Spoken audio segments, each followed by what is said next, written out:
বহু পৰীক্ষা কৰি লাষ্ট পৰীক্ষা এটা দিছিল যে মোৰ প্ৰিয় খালিল, মোৰ কাবা ঘৰ বানপানীত নষ্ট হৈ গৈছে।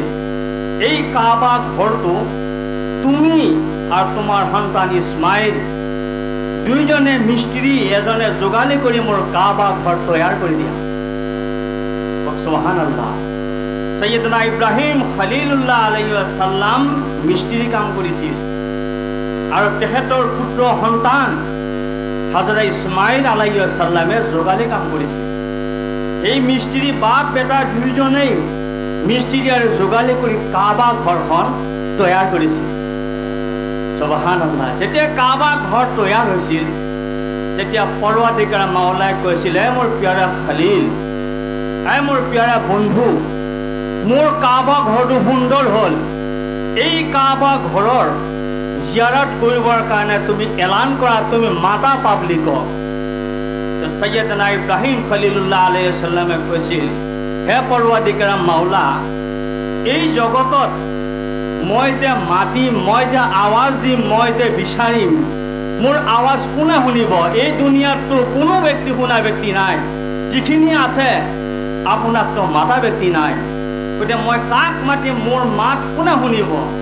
তো পৰৱৰ্তীকালে মাওলা জাল্লা জালালাহু কৈছিলে, হে মোৰ প্ৰিয় খলিল, তুমি আৱাজ দিয়া আৰু মই খোদাই প্ৰত্যেকজন ব্যক্তিৰ কাণে কাণে কাণে কাণে কাণে কাণে মই খোদাই ৰুহৰ ওচৰত মই আৱাজ পঠিয়াম। কওক সুবহানাল্লাহ।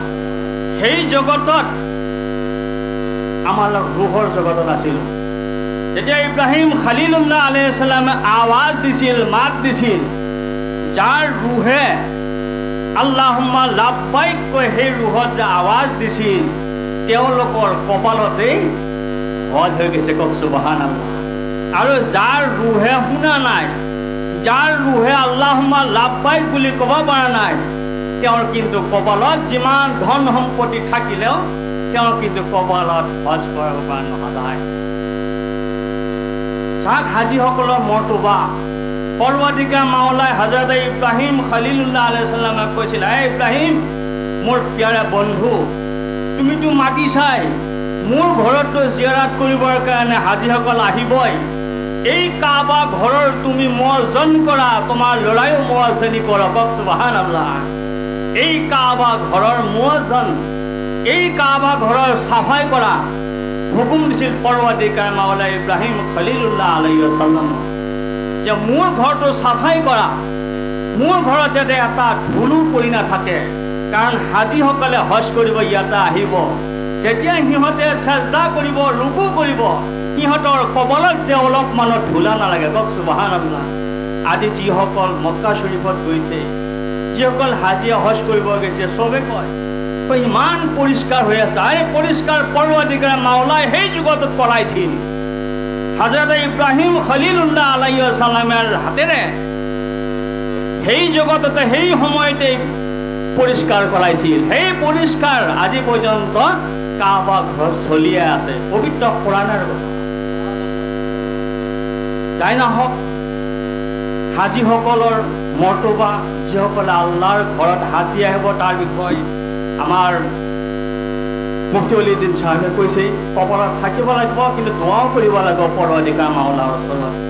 যদি পৰৱৰ্তীকালে মাওলাই দোৱা কবুল কৰি লয়, দয়াৰ নবী সাল্লাল্লাহু আলাইহি ওয়াসাল্লামে যদি আপোনাক মাতে, এতিয়াও কবুল কৰাৰ সময়ত কিন্তু সময় নালাগিব, আপুনি যাব পাৰিব। কিন্তু প্ৰত্যেক সময়তেই দোৱা কৰিব লাগে। যাই নাহক, সময় কম আছে। খলিফা ৰমজান আলী চাহেব আমার একজন কিন্তু বন্ধু আছিল, একজন বন্ধু, কিন্তু বন্ধু হলেও আজি কিন্তু তেখেতৰ মৰ্তবা, তেখেতৰ কিন্তু একো নাই। আমাৰ মুফতি অলিউদ্দিন সাহেবে কৈছেই যে তেখেত একজন এই অঞ্চলৰ একজন ব্যক্তি, তেওঁ ধনী নহয়, তেওঁ ইমান ডাঙৰ ঘৰৰ ল'ৰা নহয়, কিন্তু তেখেতৰ নজৰত তেখেত একজন আল্লাহৰ ওলীৰ নজৰ আছে। সেই আল্লাহৰ ওলীৰ নজৰত এতিয়া খলিফা ৰমজান আলী চাহেব দিনক দিনে যেনেকুৱাকে হুজুৰ পীৰ মুৰ্শিদ বাবা আব্দুল গনি আউলিয়াই যেনেকৈ নজৰ কৰিছে, তেনেকৈ তেখেতৰ কপাল লাহে লাহে আগুৱাই গৈ আছে। কওক সুবহানাল্লাহ। যি দিন পৰ্যন্ত তেখেতে আমাৰ পীৰ মুৰ্শিদ বাবা হুজুৰৰ গোলামী কৰি যাই থাকিব, বাবা হুজুৰৰ নজৰ তেখেতৰ ওপৰত থাকিব। মই বেয়া পালে, মই খাৰাপ পালে, মই জ্বলিলে কি হ'ব? যিহেতু তেখেতৰ ওচৰত আল্লাহৰ ওলীৰ একদম নজৰ আছে, বাবা সৈয়দুৰ ৰহমানৰ নজৰ আছে। তেখেতে অলি আল্লাহসকলৰ গোলামী কৰি যাই আছে। যিয়ে আল্লাহৰ অলিসকলৰ গোলামী কৰি যাই আছে, তেখেতে ইনশাআল্লাহ আগুৱাই যাবই। যাই নাহক, তেখেতে আমালোকক চবকে দোৱাৰ কাৰণে মাতিছে। মহান আল্লাহ ৰব্বুল ইজ্জত জাল্লা জালালুহু তেখেতে যিটো নিয়ত কৰিছে, সেই নিয়ত প্ৰত্যেকটো কৰ্মত যেন দয়ান নবী, মায়ান নবী ৰাহমাতুল্লিল আলামিনৰ নজৰ লৈ, ৰহমত লৈ, আল্লাহৰ ৰহমত লৈ তেখেতে যেন প্ৰত্যেক কদমে কদমে যাবৰ কাৰণে আল্লাহ শক্তি দিয়ে সকলোকে। আমি এইখিনি কৈ মই মোৰ বক্তব্য মই শেষ কৰিলোঁ। আল্লাহুম্মা সাল্লি আলা